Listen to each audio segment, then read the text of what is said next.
Kasama po natin ang Deputy Director General for Operations ng TESDA, si Sir Aniceto Bertiz III. Magandang umaga po, sir. Magandang umaga po Tia at Kuya Ted Pailon at sa lahat po na nakikinig sa inyong programa. Magandang umaga po sa lahat. Dito nga po sa pinakabagong Joint Memorandum Circular na nilagdaan ng DepEd TESDA at maging ng DOLE, magkakaroon na daw po soon itong mga technical and vocational education courses sa mga senior high school strands natin. Kung sakali mang ito po yung maipapatupad, kailan po ito at ano po ang magiging diferensya sa senior high school na mayroon na tayo ngayon sa senior high school na magkakaroon tayo pagka naipatupad po ito? Ay opo, ito po ay isa sa mga magandang balita nga po ay na rin po sa direktiba ng ating mahal na Presidente Bongbong Marcos. And through the initiative of TESDA, we find that, di ba po yung mga recent survey na yung mga mag-graduate niya raw po ng ating K-12 ay mababa ang employability. So, ang K-12 track po kasi is supposedly, ano po yan, two pathway. One is going to the higher educations or continuing after nung K-12 nila para po sa kolehiyo at universidad. Yung iba naman po, the reason why ay kumukuha sila ng vocational technical during the K-12 para po diretso naman sa industry. So two pathway po yan. At just recently nga po yung survey niya, mababa nga raw po yung employability because most of the K-12 graduate natin ay wala pong mga assessment and certification. So, TESDA Undersecretary Suharto Mangundadatu and the rest of the other government agency, lalong-lalo na po ang DepEd, ganun na rin po ang DOLE and CHED, and they came out with a technical working group and there was a proposal since last year hanggang sa nabuo nga po na lahat po ng may na-identified po na 84 technical vocation and skills development track na pwede pong i-embed immediately sa K-12. So malaking tulong po to sa ating mga estudyante, lalong-lalo na po yung hindi pa naman handa na magtuloy sa universidad or higher educations. Kaya naman po kasama ang CHED dito dahil nga po doon sa tinatawag natin Philippine Credits Transfer System. Kung ano man po yung makuha nila, ito po ay kine-credit sa higher education. So ano-ano po ba to? For example, meron sila mga ABM, yung accounting, business, and management modules or track nila sa K-12. So may pinapasukan na natin ang skills and technical and skills development training po yan. Kahit nasa K-12 pa lang po sila. For example, yung accounting subject nila sa K-12, meron na po tayong mga bookkeeping, yung actual skills training na po na binibigay natin na NC3. And for example naman po sa mga computer courses nila or subject nila sa K-12, immediately ini-expose na natin sila doon sa actual na computer system servicing, programming, tapos po yung ating mga sa IT BPM courses. So we have just adopted some of this embedment from other countries like Singapore, andyan na rin po ang Germany. Bata pa lang po, talagang exposed na sila sa technical and skills development training. So dito po ba sa mangyayaring ito, magkakaroon po ba ng option itong mga estudyante or talagang magiging mandatory na lahat ng strands na kukunin nila ay embedded na po itong mga technical and vocational courses? Ngayon po, since sa pilot test po to, may mga na-identified lang po tayo mga subject nila sa K-12 na talaga pong ready ang technical or ang test na mismo para po i-embed na to.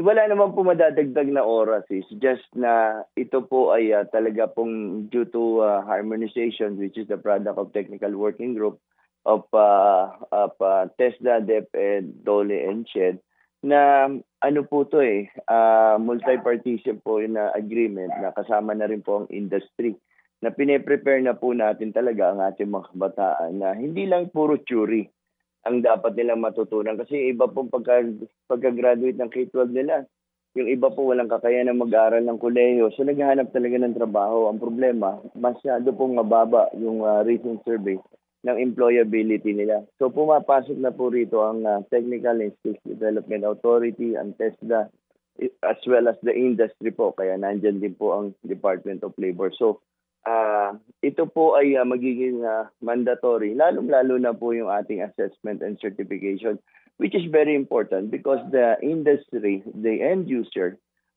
they are the one who's asking for this national certification na ikaw talaga ay kumuha at dumaan sa masusing assessment and certification. So kaya mo na magtrabaho. So medyo mahaba-haba po yung kanilang exposure pagdating po sa technical skills development with the involvement of the industry. Yung ina-adapt na po natin. Kasi kasama po sa nagde-develop ng ating curriculum at mga modules sa TESDA ngayon ay ang mismong mga industry to. For example po yung mga IT BPM, andyan po lahat ng mga computer courses natin, especially on tech, highly technical and gearing toward to sa mga fourth industrial revolution using VR technology, XR technology, and robotics po. So nagpapasalamat nga po tayo rin sa ating Vice President Secretary Sara Duterte because of the support of this embedment of grade 12. Ganun na rin po ang Kongreso and Senado. Oo. Sabi nyo nga po, no, meron lang mga courses na nasa senior high school or mga strands na kasama po dito sa mag-undergo nitong technical and vocational courses. Ito po ang tugon ninyo, no, dun nga sa mga nabanggit nyo rin kanina, dun sa mga sektor na nagsasabi na kahit nadagdagan na itong ng 2 taon, itong high school, hindi pa rin ready for employment itong mga kabataan natin. So through this, ito po ang tugon ng ating gobyerno doon sa hanggang ngayon ay lumalala pa ring problema ng unemployment para po doon sa mga nakagraduate ng senior high school. And hopefully, pag naipatupad na po ito, mas mababawasan na yung mga senior high school natin na gustong magtrabaho na hindi makahanap ng mas maayos sa trabaho. Tama po. Ito nga po yung kasagutan. Actually nga, medyo on the later part na nga tayo sa Japan nga po as young as 6 years old, 7 years old, mas exposed po sila sa mga technical and skills development. So tayo po, ang kagandahan po nito that our learners coming from K-12 po, they don't have to repeat it again. Opo. Na kasi po, di ba? Pagka-graduate nila, minsan kumukuha pa rin sila ng courses sa TESDA para lang magawa ng trabaho. Ngayon po, naka-embed na po to. Tapos right after nun, magkakaroon na po sila ng assessment and certification. Okay, sige. Ito po yung kagandahan Director, talaga. opo. Yes, Director. Ito nga po inyo nang natugon kanina pa po. Tapos to make it, to abbreviate this interview, so ang purpose ninyo, yung binabanggit nyo yung mga adhikain, ano ho ang administrative challenge dito?